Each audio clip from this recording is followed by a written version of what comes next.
Hello, मैं Derrick Walker Oxford Bible church का pastor हूं और हम अपनी हैकलों पर मबनी सीरीज को जारी रखे हुए हैं और आज हम देखेंगे कि कोहे सयून पर हैकल कैसे वजूद में आई। पिछली बार हमने खुदा की हैकल और पहाड़ों के दरमियान करीबी ताल्लुक देखा और सबसे पहले हमने दायमी आसमानी हैकल नए यरूशलेम खुदा के शहर को देखा जो पहाड़ की शक्ल में है, क्योंकि इसे कोहे सयून कहा जाता है।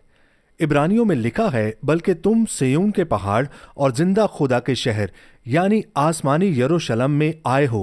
मुकाशफा 21 में लिखा है, और वो शहर चकोर वाक़या हुआ था और उसकी लंबाई चौड़ाई के बराबर थी। उसने शहर को उस गज से नापा तो 12,000 फरलांग निकला। उसकी लंबाई और चौड़ाई और ऊंचाई बराबर थी, तो ये 15 मील ऊंचा भी है। और चूंकि ये पहाड़ की शक्ल में है, ये हकीकत में एक चोटी तक जाता है, और जहां खुदा का तख्त चोटी पर है कि जिंदगी का दरिया खुदा के तख्त से बहता है। और अहम बात यह है, क्योंकि अगर आप जिंदगी के दरिया से पीना चाहते हैं तो आपको तख्त पर आना होगा। आपको अपना दिल खुदा के सामने झुकाना होगा ताकि वो दरिया आप में बहे। और फिर हमने पहली जमीन हैकल अदन देखा, जहां खुदा की हजूरी इंसान के साथ रहती थी, और इसमें मगरबी जानिब एक पहाड़ था जिसकी चोटी से पानी बहकर बागे अदन में आता था, जो हकीकत में इस पहाड़ की ढलवान पर एक हमवार जगह की मानिंद था, जहां से ये पानी 4 दरियाओं में तकसीम हो जाता था जो बाकी सरजमीन अदन और फिर जमीन को सैराब करते थे। हम अदन में तकदीस के 3 दर्जों का यही तस्वुर देखते हैं। पहाड़ की चोटी बागे अदन जो मुकद्दस मकाम है, और फिर सरजमीन अदन जो निस्बतन निचली जगह पर है, वो बैरूनी सहन होता और यहाँ मगरिब से मशरिक की सिमत में नजर आती थी, जो दीगर हैकलों में भी जारी रहती है। जब इंसान ने गुनाह किया तो खुदा ने इंसान को अपनी हजूरी में बहाल करना शुरू किया, इसलिए उसने हैकलों में इसका हुक्म दिया जहां उसकी हजूरी कम अज कम किसी हद तक ठहर सके। और इन हैकलों में मैं असल आसमानी और ज़मीनी हैकल में इसके अनासर शामिल थे। हमने पिछली बार देखा कि खरूज के बाद पहले साल के दौरान कोहे सीना, जो एक पहाड़ था, खुदा की ज़मीनी हैकल थी, और वो पहाड़ के मशरकी जानिब खैमा जन थे। और फिर हमने तकदीस के 3 दर्जे देखे, पहाड़ की चोटी जहां खुदा था, दरमियान में हमवार जगह, और फिर नीचे की बुनियाद पर बैरूनी सहन जहां कुर्बान गाह थी। और इस तरह तकदीस के दर्जे पहाड़ की जिस्मानी शक्ल से जाहिर होते हैं, जैसे आसमान और अदन में। अजीजों, इस बात को समझे, और जब वो वादा की सरजमीन की तरफ सफर करें तो इनके साथ सफर कर सकें। खुदा ने इसराइल को अपनी हदायत के मुताबिक एक खैमा बनाने का हुक्म दिया ताकि वो इनके दरमियान रह सके। यूं खैमा इज्तमा कोहे सीना के मुताबिक था, पहाड़ की चोटी पर तख्त जहां से खुदा ने कलाम किया और अपने अहकाम दिए। खैमा इज्तमा में मुकद्दस तरीन मकाम के बराबर है, जो वो जगह है जहां से खुदा ने कलाम किया और सकूनत इख्तियार की। और वो हमवार जगह जहां बुजुर्गों ने खुदा से आधे रास्ते पर मुलाकात की, वो मुकद्दस मकाम की मानिंद है। और पहाड़ की बुनियाद जहां कुर्बान गाह थी, और बैरूनी सहन की तरह है जहां खैमा इज्तमा में कुर्बान गाह थी। हम देखते हैं कि रूहानी तौर पर मुकद्दस तरीन मकाम एक बुलंद जगह है, जहां पहाड़ की चोटी जहां खुदा तख्त नशीन है, इसीलिए वहां संदूक, अहद का संदूक, खुदा का तख्त रखा गया है। और खुदा ने कहा कि वो मूसा से संदूक के ऊपर से कलाम करेगा।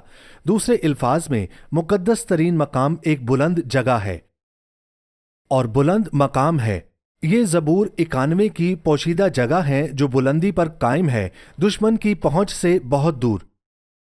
जो सबसे ऊपर पोशीदा जगह में रहता है, यानी जो हक ताला के पर्दा में रहता है, वो कादर मुतलिक के साया में सकूनत करेगा। खुदावंद फरमाता है, और ये पोशीदा जगह में दाखिल होने की कुंजी है। चूंकि उसने मुझसे दिल लगाया है, इसलिए मैं उसे छुड़ाऊंगा। इसी तरह अगर हम नए सिरे से पैदा हुए हैं तो हम 3 सतहों पर खुदा की हैकल हैं, रूह, जान और बदन। और हमारी रूह सबसे मुकद्दस जगह है जहां मसीह तख्त नशीन है, और जहां से उसके जिंदा पानी के दरिया हमारी जान के बाग में बहते हैं, जिससे हम फल लाते हैं, और वो हमें अपने ख्यालात सोचने और अपने अमाल करने के लिए मसा करता है। लेकिन खैमा इज्तमा खुदा की हजूरी की आखिरी आरामगाह नहीं था, यानी उसका जमीनी घर नहीं था, کیونکہ جب انہوں نے اپنی سرزمین پر قبضہ کر لیا اور آرام میں داخل ہو گئے تو خدا کا ان کے لیے منصوبہ یہ تھا کہ اس سرزمین میں ایک مستقل ہیکل ہو، ایک منتخب جگہ پر جو یروشلم میں کوہ موریا تھی۔ استثنا 12 میں لکھا ہے، خدا فرماتا ہے لیکن جب تم یردن پار جا کر اس ملک میں جس کا مالک خداوند تمہارا خدا تم کو بناتا ہے بس جاؤ، اور وہ تمہارے سب دشمنوں کی طرف سے جو گردا گرد ہیں تم کو راحت دے اور تم امن سے رہنے لگو، تو وہاں جس جگہ کو خداوند تمہارا خدا اپنے نام کے مسکن کے لیے چن لے وہیں تم یہ سب کچھ جس کا میں تم کو حکم دیتا ہوں لے جایا کرنا۔ اور اس ہیکل کے بارے میں پہلی پیش گوئی جو بحر کلزم عبور کرنے کے فوراً بعد خروج 15 میں آئی، موسیٰ نے کہا کہ یہ جگہ ایک پہاڑ پر ہوگی، تو ان کو وہاں لے جا کر اپنی میراث کے پہاڑ پر درخت کی طرح لگائے گا، تو ان کو اسی جگہ لے جائے گا جسے تو نے اپنی سکونت کے لیے بنایا ہے۔ اے خداوند، وہ تیری جامعہ مقدس ہے جسے تیرے ہاتھوں نے قائم کیا ہے۔ پس خدا نے اس مخصوص جگہ کا تعین کیا جہاں ہیکل ہوگی۔ خدا نے دراصل پہلے ہی اس جگہ کو قربانی کے لیے مقرر کردہ مقام کے طور پر مقدس قرار دے دیا تھا۔ پیدائش 22 باب میں خدا نے ابراہیم سے کہا کہ تو اپنے بیٹے اسحاق کو جو تیرا اکلوتا ہے اور جسے تو پیار کرتا ہے ساتھ لے کر موریا کے اس ملک میں جا، اور وہاں اس پہاڑوں میں ایک پہاڑ پر جو میں تجھے بتاؤں گا سوختنی قربانی کے طور پر چڑھا، اور وہ مخصوص پہاڑ کوہ موریا کہلایا۔ ظاہر ہے کہانی میں ابراہیم نے فرمانبرداری کی لیکن خدا نے اسے روک دیا۔ پھر لکھا ہے، اور ابراہیم نے نگاہ کی اور اپنے پیچھے ایک مینڈا دیکھا جس کے سینگ جھاڑی میں اٹکے تھے۔ تب ابراہیم نے جا کر اس مینڈے کو پکڑا اور اپنے بیٹے کے بدلے سوختنی قربانی کے طور پر چڑھایا، اور ابراہیم نے اس مقام کا نام یہوہ یری رکھا، جس کا مطلب ہے خداوند کے پہاڑ پر مہیا کیا جائے گا۔ چنانچہ آج تک یہ کہاوت ہے کہ خداوند کے پہاڑ پر مہیا کیا جائے گا، جو قربانی کے بارے میں ہے۔ آخری قربانی خداوند کے پہاڑ پر مہیا کی جائے گی۔ یہ وہ مقررہ جگہ ہے جو خدا نے مہیا کی ہے، جہاں وہ اسرائیل کے ساتھ سکونت کرے گا اور جہاں اس کے لیے قربانیاں پیش کی جائیں گی۔ عزیزو، اس بات کو سمجھے، یہ فیصلہ تب ہی کیا جا چکا تھا۔ اس کا ترجمہ یوں بھی ہو سکتا ہے، اس پہاڑ پر خداوند مہیا کرے گا۔ دوسرے الفاظ میں اسحاق صرف ایک تصویر تھا، لیکن خداوند خود جو ابراہیم کا عظیم بیٹا ہوگا، اسحاق سے بھی عظیم یعنی یسوع مسیح اس پہاڑ پر آخری قربانی کے طور پر فراہم کیا جائے گا۔ اور یہ سچ ہے کیونکہ یسوع کو کلوری پر مصلوب کیا گیا تھا، جو اصل میں جبل موریا کی شمالی چوٹی پر واقع تھا۔ یہ ہیکل اس وقت وجود میں آئی جب داؤد نے غرور میں اسرائیل کی مردم شماری کی، اور اس کے نتیجے میں خداوند کے فرشتہ نے اسرائیل کا فیصلہ کیا اور اسرائیل پر وبا نازل کی۔ اور پھر دیکھیں، لیکن اس سے خدا نے داؤد پر ہیکل کی صحیح جگہ کا انکشاف کیا۔ پہلا تواریخ 21 باب میں لکھا ہے، سو خداوند نے اسرائیل میں وبا بھیجی اور اسرائیل میں سے 70,000 آدمی مر گئے، اور خدا نے ایک فرشتہ یروشلم کو بھیجا کہ اسے ہلاک کرے، اور جب وہ ہلاک کرنے ہی کو تھا تو خداوند دیکھ کر اس بلا سے ملول ہوا اور اس ہلاک کرنے والے فرشتہ سے کہا، بس اب اپنا ہاتھ کھینچ۔ اور خداوند کا فرشتہ یبوسی ارنان کے کھلیان کے پاس کھڑا تھا۔ دوسرے الفاظ میں فرشتہ کھلیان پر نہیں بلکہ اس کے قریب کھڑا تھا۔ یہ کھلیان جبل موریا کے میدانوں میں تھا، جو شہر کے شمال میں اونچی جگہ پر تھا، جسے بعد میں داؤد کا شہر یعنی اصل یروشلم کہا جائے گا۔ اور پھر لکھا ہے، اور داؤد نے اپنی آنکھیں اٹھا کر آسمان و زمین کے بیچ خداوند کے فرشتہ کو کھڑے دیکھا۔ دوسرے الفاظ میں وہ کوہ موریا کی چوٹی پر کھڑا تھا۔ اس کے ہاتھ میں کھینچی ہوئی تلوار تھی جو یروشلم پر تنی ہوئی تھی۔ وہ یروشلم سے باہر کوہ موریا پر کھڑا تھا اور وہاں اسے کھڑا دیکھ رہا تھا۔ جی بالکل ایسا ہی ہے، وہ یروشلم کی طرف دیکھ رہا تھا۔ وہ پہاڑ کی چوٹی پر کھڑا تھا، بالکل اسی جگہ جہاں مستقبل میں مقدس ترین مقام چٹان کی تہ پر قائم ہوگا، جو اس وقت گنبد صخرہ کے نیچے ہے۔ کھلیان فرشتے کے قریب تھا، لیکن یہ چوٹی کے مشرقی جانب ہوتا تاکہ بحیرہ روم سے آنے والی تیز ہواؤں سے حفاظت ہو سکے۔ اس طرح یہ چوٹی کے نیچے محفوظ مقام پر ہوتا، اور قربان گاہ کی جگہ بہت اہم ہے۔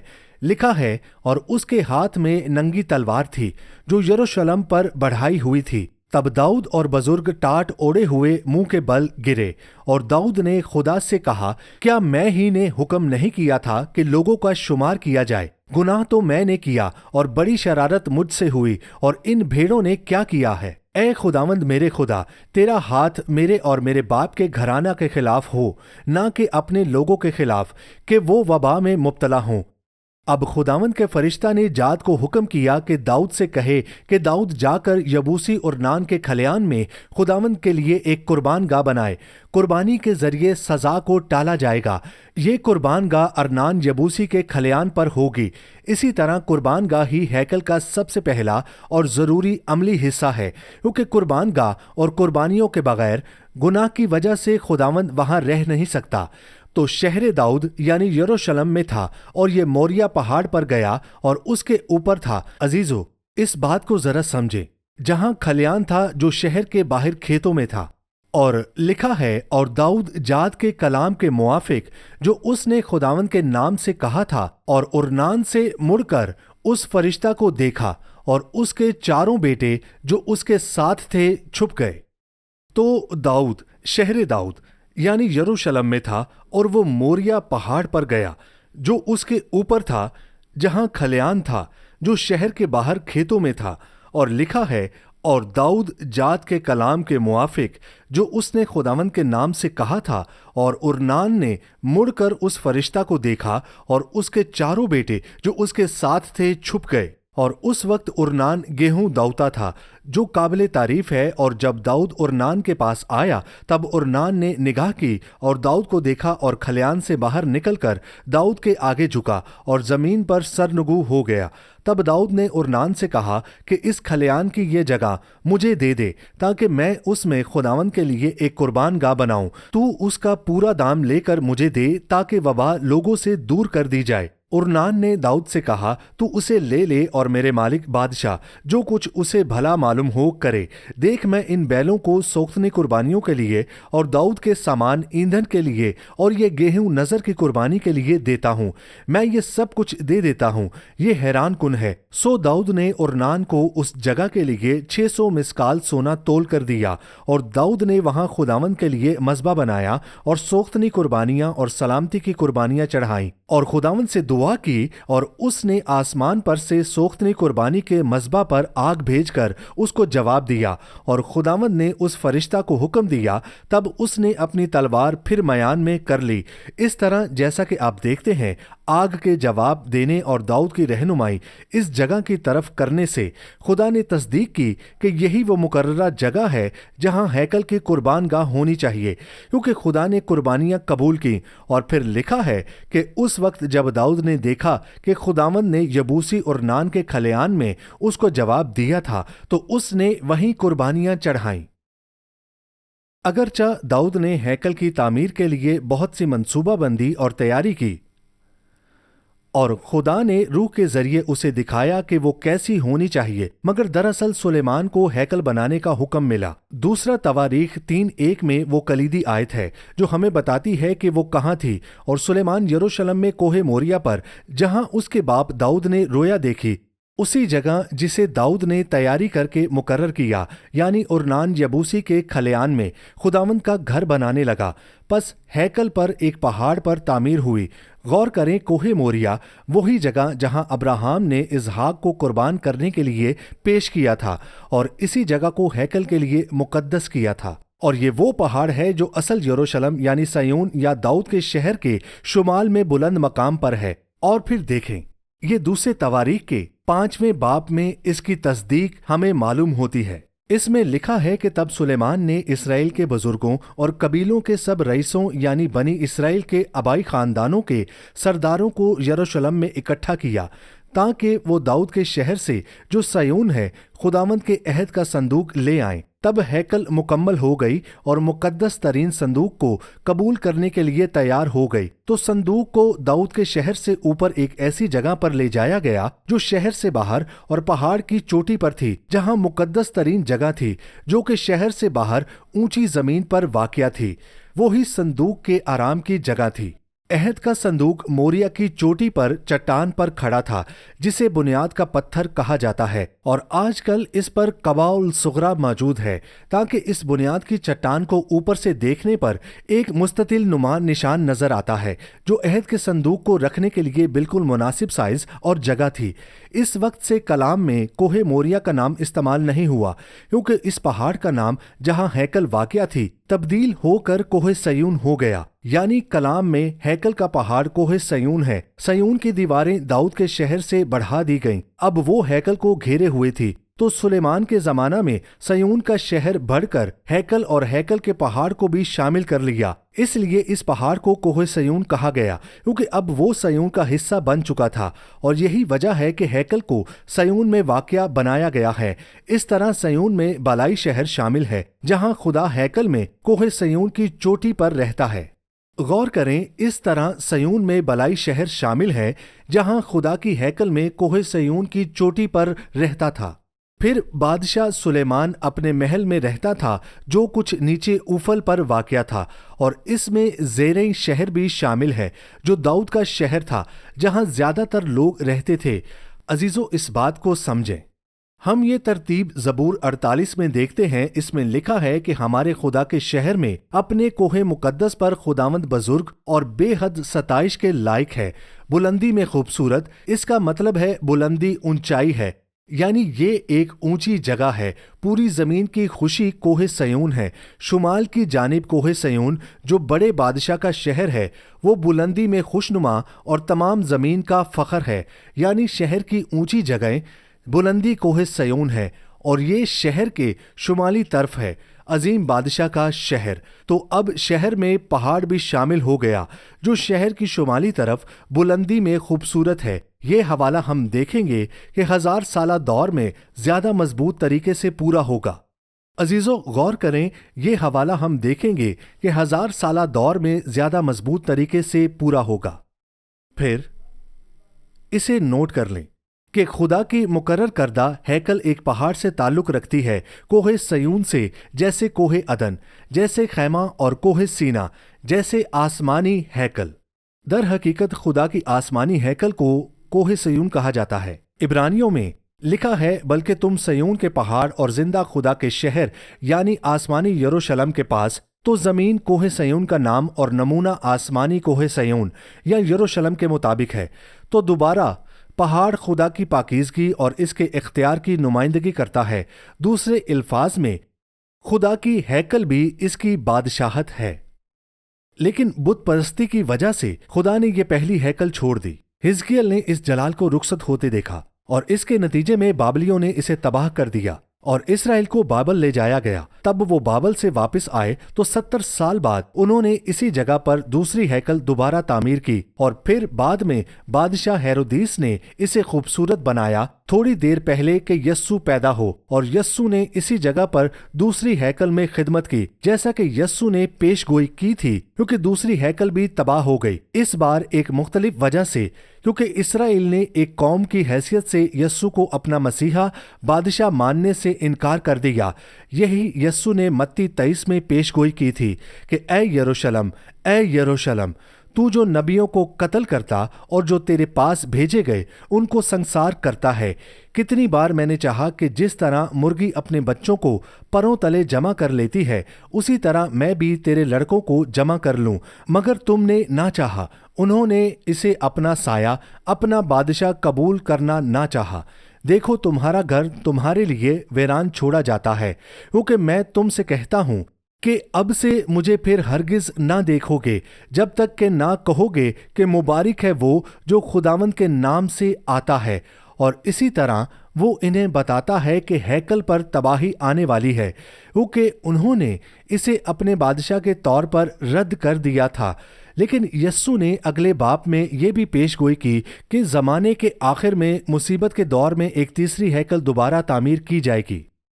दानियल ने दूसरी हैकल की तबाही का जिक्र 70 ईस्वी में किया। दानियल 9:26 में लिखा है, और 62 हफ्तों के बाद और फिर देखें, वो ममसूक कत्ल किया जाएगा और उसका कुछ न रहेगा, और एक बादशाह आएगा जिसके लोग शहर और मुकद्दस को मसमार करेंगे। تو یہ دوسری ہیکل کی تباہی کی پیش گوئی ہے، اور اس کا انجام گویا طوفان کے ساتھ ہوگا اور آخر تک لڑائی جاری رہے گی۔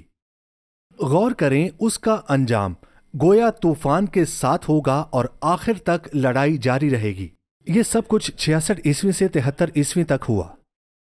اور پھر اگلی آیت میں دانیل نے آخری زمانے میں تیسری ہیکل کی پیش گوئی کی، لکھا ہے، اور وہ 1 ہفتہ کے لیے بہتوں سے عہد قائم کرے گا، یعنی 7 سال کے لیے۔ تو مخالف مسیح اسرائیل کے ساتھ 7 سال کا عہد کرے گا، جس سے اسرائیل کو اپنی ہیکل دوبارہ تعمیر کرنے کی اجازت مل جائے گی، اور 7 سال کے درمیان میں وہ قربانی اور نذر کو ختم کر دے گا اور اسرائیل کے ساتھ عہد توڑ دے گا اور انہیں روک دے گا، اور ہیکل کو اپنی عبادت کے لیے استعمال کرے گا، کیونکہ وہ چاہتا ہے کہ اس میں اپنی عبادت کرے۔ اور پھر کہا گیا ہے کہ ہیکل میں، یعنی تیسری ہیکل ہوگی، وہ ہیکل میں ایک ایسی چیز نصب کرے گا جو ویرانی کا سبب بنے گی۔ وہ اپنے لیے ایک بت کھڑا کرے گا، غالباً اپنی ہی شبیہ، یعنی وحشت کی شبیہ، اور پوری دنیا کو حکم دے گا اور وہ اس کی شبیہ کی عبادت کرے، اور اس سے خدا کے ویران کرنے والے فیصلے نزول ہوں گے آزمائش کے دوسرے حصے میں، یعنی عظیم آزمائش۔ اور کہا گیا ہے کہ یہ اس وقت تک جاری رہے گا جب تک مقرر انجام اس پر نازل نہ ہو جائے، یعنی 7 سال کے درمیان میں۔ دوسرے لفظوں میں مخالف مسیح ہیکل پر قبضہ کر لے گا، اسے بت پرستی سے ناپاک کرے گا اور خود کو خدا قرار دے گا، لیکن اسے ناپاک کرنے کے لیے اصل میں خدا کی ہیکل ہونا ضروری تھی۔ اور متی 24 میں یسوع نے بیان کیا کہ خدا کی تیسری ہیکل کی یہ پیش گوئی زمانے کے اختتام پر کیسے پوری ہوگی۔ آیت 15 میں وہ کہتا ہے، پس جب تم اس اجاڑنے والی مکروہ چیز کو، جس کا ذکر دانیل نبی کی معرفت ہوا، مقدس مقام پر کھڑا ہوا دیکھو۔ غور کریں کہ وہ زمانہ کے اختتام کی پیش گوئی کر رہا ہے۔ جیسا کہ ہم آگے پڑھتے ہیں، وہ مصیبت کے بارے میں بات کر رہا ہے، اور وہ کہتا ہے کہ مقدس مقام میں ایک ہیکل ہوگی، لیکن وہ کہتا ہے کہ مخالف مسیح اسے اس مکروہ چیز سے ناپاک کرے گا۔ جب تم یہ دیکھو تو وہ کہتا ہے، تو جو یہودیہ میں ہو وہ پہاڑوں پر بھاگ جائیں، کیونکہ اس وقت ایسی بڑی مصیبت ہوگی کہ دنیا کے شروع سے نہ اب تک ہوئی نہ کبھی ہوگی۔ اور اگر وہ دن گھٹائے نہ جائیں تو کوئی بشر نہ بچتا، مگر برگزیدوں کی خاطر وہ دن گھٹائے جائیں گے۔ اور پھر مکاشفہ 11 اس بات کی تصدیق کرتا ہے کہ مصیبت کے دوران ایک تیسری ہیکل ہوگی، جسے خدا اسرائیل اور قوموں تک اپنے کلام کی روشنی پہنچانے کے لیے 2 گواہوں کو 3.5 سال تک استعمال کرے گا۔ اور مجھے عصا کی مانند ایک ناپنے کی لکڑی دی گئی، اور کسی نے کہا کہ اٹھ کر خدا کے مقدس اور قربان گاہ اور اس میں کے عبادت کرنے والوں کو ناپ۔ غور کریں کہ اسے خدا کی ہیکل کہا گیا ہے۔ یہ خدا کی جائز ہیکل ہے، یہ خدا کے مقرر کردہ مقصد کے لیے ہے۔ یہ صرف چند سال تک قائم رہے گی، لیکن پھر بھی یہ اسرائیل اور قوموں تک پہنچانے کے لیے ایک اہم ذریعہ ہوگی، اور اس صحن کو جو مقدس کے باہر ہے خارج کر دے اور اسے نہ ناپ، کیونکہ وہ غیر قوموں کو دے دیا گیا ہے۔ وہ مقدس شہر کو 42 مہینے تک پامال کرے گی، اور میں اپنے 2 گواہوں کو اختیار دوں گا، اور وہ ٹاٹ اوڑے ہوئے 1262 دن نبوت کریں گے۔ یہ وہی زیتون کے 2 درخت اور 2 چراغ دان ہیں جو زمین کے خداوند کے سامنے کھڑے ہیں، اور یہ زکریا 4 کی طرف اشارہ ہے، جس نے پیش گوئی کی تھی کہ وہ ممسوح نبیوں کے ذریعے ساری زمین کے لیے ایک مستقبل کی ہیکل کی خدمت ہوگی۔ اس میں کہا گیا ہے کہ اور وہ ہیکل کے پہاڑ کی نگرانی کریں گے۔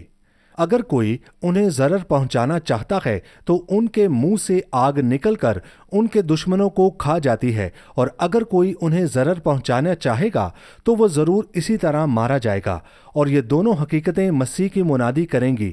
پھر جب قربانیاں دی جا رہی ہوں گی اور یہ اعلان کریں گی کہ آخری قربانی یعنی یسوع مسیح جو پہلے ہی دی جا چکی ہے، اور لوگوں کو مسیح پر بھروسہ کرنے کی تلقین کریں گے، یوں جو بھی اسرائیل ہیکل میں آئے گا ان 2 گواہوں کے ذریعے خوشخبری سنے گا، لیکن ساتھ ہی وہ مصیبت کی عدالت یعنی نرسنگے کی عدالت نازل کریں گے، اور جیسا کہ ہم دیکھیں گے کہ وہ ٹی وی پر ریکارڈ ہوں گے، اس طرح پوری دنیا ان کے بارے میں جان لے گی۔ ان کی ایک عالمی خدمت ٹی وی کے ذریعے ہوگی۔ ان کو اختیار ہے کہ آسمان کو بند کر دیں۔ دوسرے الفاظ میں وہ عدالت کرے گا تاکہ ان کی نبوت کے زمانے میں پانی نہ برسے، اور پانیوں پر اختیار ہے کہ انہیں خون بنا ڈالے اور جتنی دفعہ چاہیں زمین پر ہر طرح کی آفت لائیں۔ 3.5 سال کے بعد مخالف مسیح عہد کو توڑتا ہے، یروشلم پر حملہ کرتا ہے، ٹیمپل ماؤنٹ پر قبضہ کرتا ہے اور ان 2 گواہوں کو قتل کرنے کی اجازت دی جاتی ہے۔ پھر لکھا ہے کہ جب وہ اپنی گواہی دے چکیں گے تو وہ حیوان جو اتھاہ گڑھے سے نکلے گا، یعنی مخالف مسیح، ان سے لڑ کر ان پر غالب آئے گا اور ان کو مار ڈالے گا، اور ان کی لاشیں اس بڑے شہر کے بازار میں پڑی رہیں گی، یعنی ٹیمپل ماؤنٹ، جہاں ان کا خداوند بھی مصلوب ہوا تھا، یعنی یروشلم، اور امتوں اور قبیلوں اور اہل زبان اور قوموں میں سے لوگ ان کی لاشوں کو 3.5 دن تک دیکھتے رہیں گے اور ان کی لاشوں کو قبر میں نہ رکھنے دیں گے، اور زمین کے رہنے والے ان کے مرنے سے خوشی منائیں گے اور شادیانہ بجائیں گے اور آپس میں تحفے بھیجیں گے، کیونکہ ان دونوں نبیوں نے زمین کے رہنے والوں کو ستایا تھا۔ تو ٹیمپل سے وہ مصیبت کے دوران خدا کے تمام فیصلے سنیں گے، اور 3.5 دن کے بعد خدا کی طرف سے ان میں زندگی کی روح داخل ہوگی، اور وہ اپنے پاؤں کے بل کھڑے ہوں گے اور ان کے دیکھنے والوں پر بڑا خوف چھا جائے گا۔ اور وہ اسرائیل کو یہ منادی کر رہے تھے کہ مسیح تیسرے دن جی اٹھا، یعنی یونا کی نشانی، اور یہ اسرائیل کے لیے یونا کی آخری نشانی ہے، ان کا 3 دن بعد زندہ ہونا جو ان کی منادی کی تصدیق کرتا ہے۔ اور اسی وقت مخالف مسیح تیسری ہیکل اپنے قبضے میں لے لیتا ہے، اپنی مکروہ چیز قائم کرتا ہے، اپنے آپ کو خدا قرار دیتا ہے، اور سب لوگوں کو اس کی شبیہ کی پرستش کرنے اور اس کا نشان لینے کا حکم دیتا ہے، اور یہ بڑی مصیبت کے آغاز کی نشاندہی کرتا ہے۔ یہودیہ میں جو لوگ یسوع کی تنبیہ پر ایمان لائیں گے وہ یردن میں پناہ کے لیے بھاگ جائیں گے۔ اس خدا کی تیسری ہیکل کا ایک چوتھا حوالہ 2 تھسلنیکیوں 2 میں ہے۔ اس میں گناہ کے شخص کے ظاہر ہونے کا ذکر ہے، یعنی ہلاکت کا فرزند جو مخالفت کرتا ہے اور ہر ایک سے جو خدا یا معبود کہلاتا ہے اپنے آپ کو بڑا ٹھہراتا ہے، یہاں تک کہ وہ خدا کے مقدس میں بیٹھ کر اپنے آپ کو خدا ظاہر کرتا ہے۔ اور پھر مخالف مسیح اس ہیکل کی بے حرمتی کرے گا آخری 3.5 سالوں میں، اس سے پہلے کہ مسیح اپنی واپسی پر اسے ہلاک کرے۔ پس یسوع اس تیسری بے حرمتی شدہ ہیکل کو تباہ کرے گا اور ایک شاندار چوتھی ہیکل تعمیر کرے گا، جس کی تفصیل حزقیل نے بڑی تفصیل سے بیان کی ہے، جو کہ چوتھی ہیکل ہوگی، جو کہ آسمانی ہیکل جیسی ہوگی، اور ہم دوبارہ اس کا مطالعہ کریں گے۔ ہمیں دیکھنے کے لیے شکریہ۔ آپ مزید تعلیمات آکسفورڈ بائبل چرچ اور روکو چینل پر حاصل کر سکتے ہیں، اور ڈیرک واکر کے یوٹیوب چینل پر بھی، اور آپ ہمارے ساتھ اتوار کی عبادت میں بھی شامل ہو سکتے ہیں، صبح 11 بجے اور شام 6 بجے۔ چینی اسکول، ہیڈنگٹن، آکسفورڈ، OX3 7QH۔ آپ CDs، DVDs، کتابیں اور دوسری چیزیں آن لائن آرڈر کر سکتے ہیں۔ www.oxfordbiblechurch.co.uk اور کال بھی کر سکتے ہیں 018655 Shekinah Bible Ministries were founded by Dr. Tahira Salim and Reverend Dr. Asher Salim on 27th October 1998. The foundation of organization was laid by Reverend Dr. Shahid Siraj Deen, who was called home by God on 14th Feb 1998. The organization commenced its working through Bible Institute and then by the grace of God developed following establishments: Shekinah Bible Church, Shekinah Sunday School, Shekinah Movie Society, Shekinah Messaging Services, Shekinah Adult Youth, Daughters of Shekinah, Shekinah Bible Institute, Shekinah News, Shekinah Medical Camp, Shekinah EMAC.